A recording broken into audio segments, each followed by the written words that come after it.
居住体验很差，所以我不会去买这个老婆，因为它被高估了。可能30那边好像好一点。你装修一下的话，能租到5500左右，那说不准，万一涨了呢？这个也说不准啊。应该算一个好的选择吧。我偏向还是黄浦区的。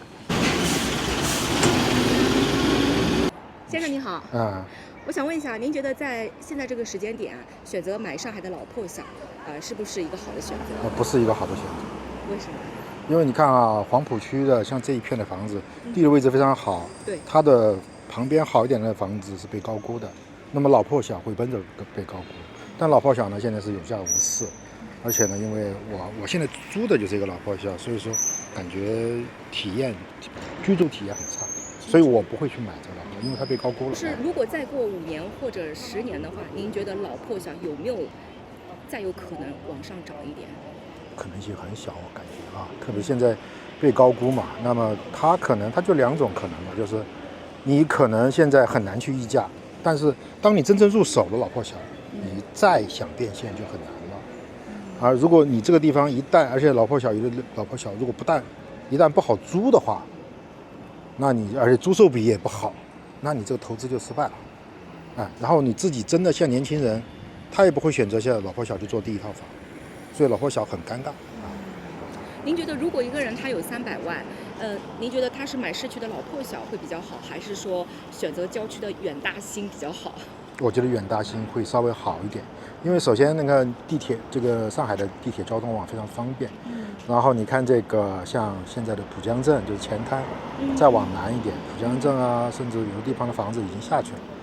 当然那边的房子也不便宜了，但是相对来讲，它起码能把首付啊这些付掉，而且现在外环的房子是有一些优惠的，所以如果是我的话，我宁可选远大新。像你说现在临港的房子300万可以全款入手。当然如果太远了，70-80公里啊，这可能但我可能会选择因为它估值会合理一点，而且新的房子的得房率各方面还是好一些。您周围有没有认识的一些朋友啊，或者说亲戚，有没有买过老破小，买了之后有后悔的这种情况？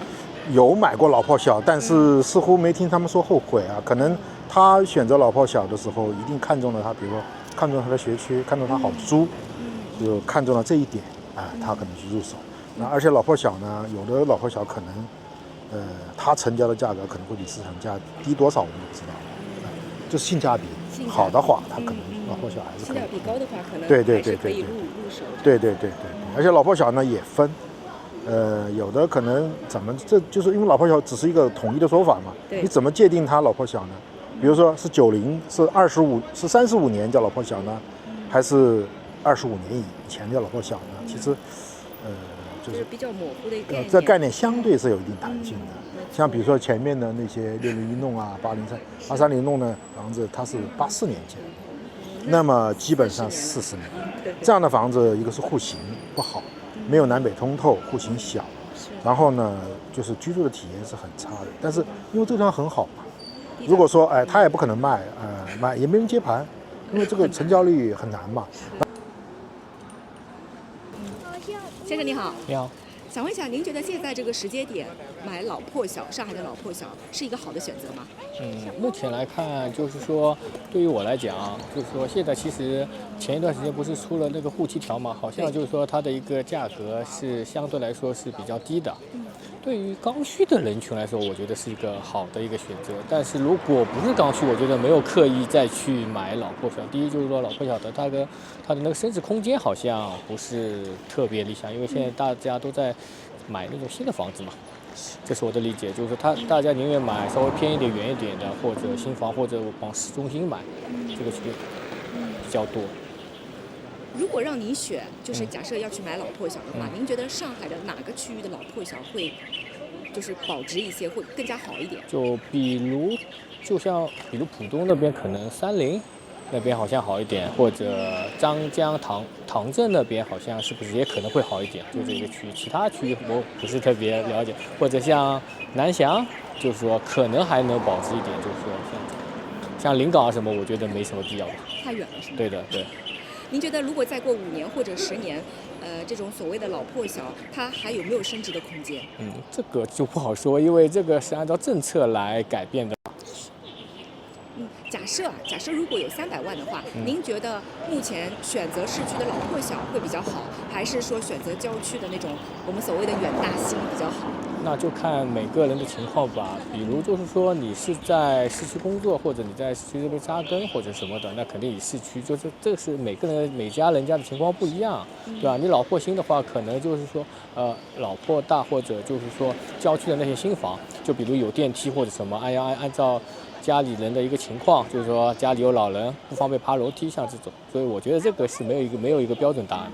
就按照每个人他的需求去挑选，是吧？对。您周围有没有碰到过认识的朋友或者亲戚买过老破小，买了之后又有点后悔的这种情况呢？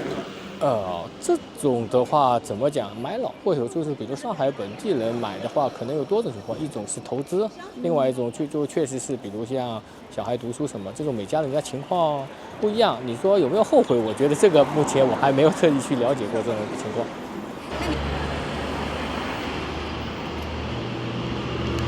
先生你好。你好，你好。想问一下，您觉得在现在这个节点在上海买老破小是个好的选择吗？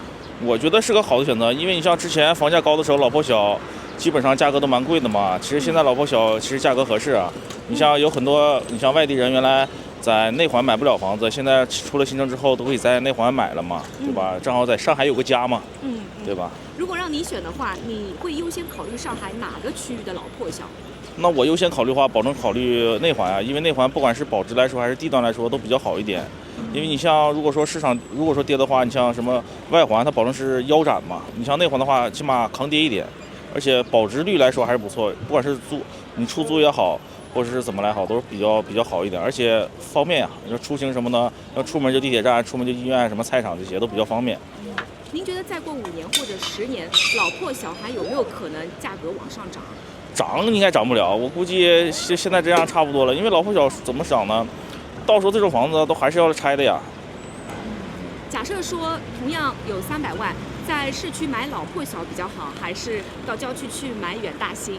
你会怎么选？那这个就看跟工作需求。你像我就在这附近工作嘛，要我买的话，我保证买那个附近的呀，因为附近的近呐，主要是近，而且方便啊。地铁什么的，想去哪儿玩，地铁就那啥。你上，假如说我买的话，可能远一点。那假如说万一房价跌了之后，我300万买的，可能到时候跌到150万，何必呢？还不如说在这买个老破小，对吧？你就算跌，可能亏也就亏个10万20万最多了。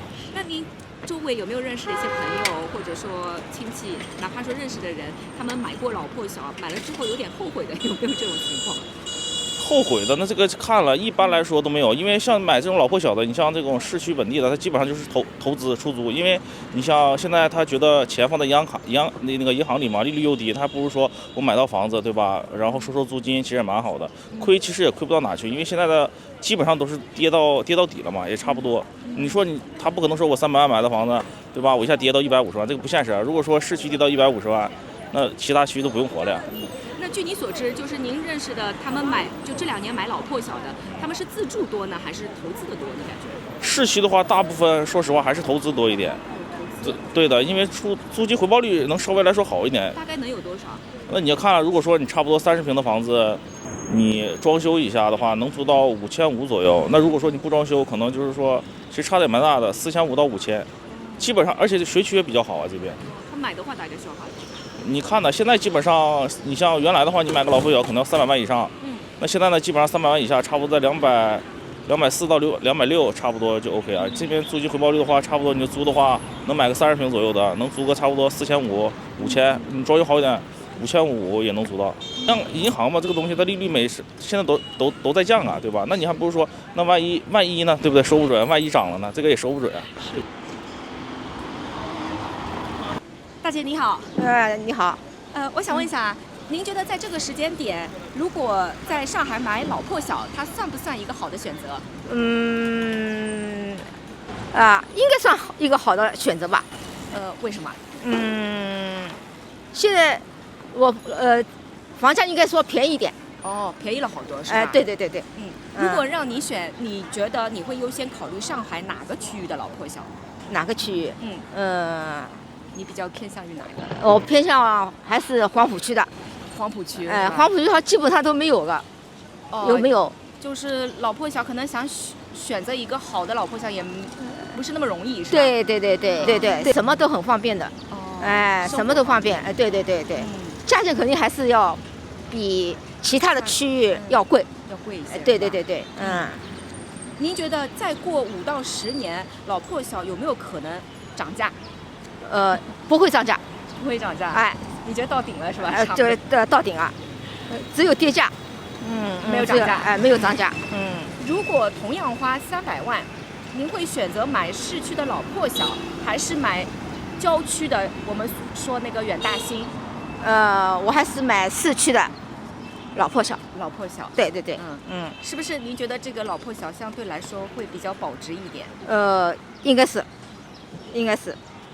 您身边有没有认识的朋友也好，亲戚也好，买过老破小，可是他们后来又后悔了，这种情况有吗？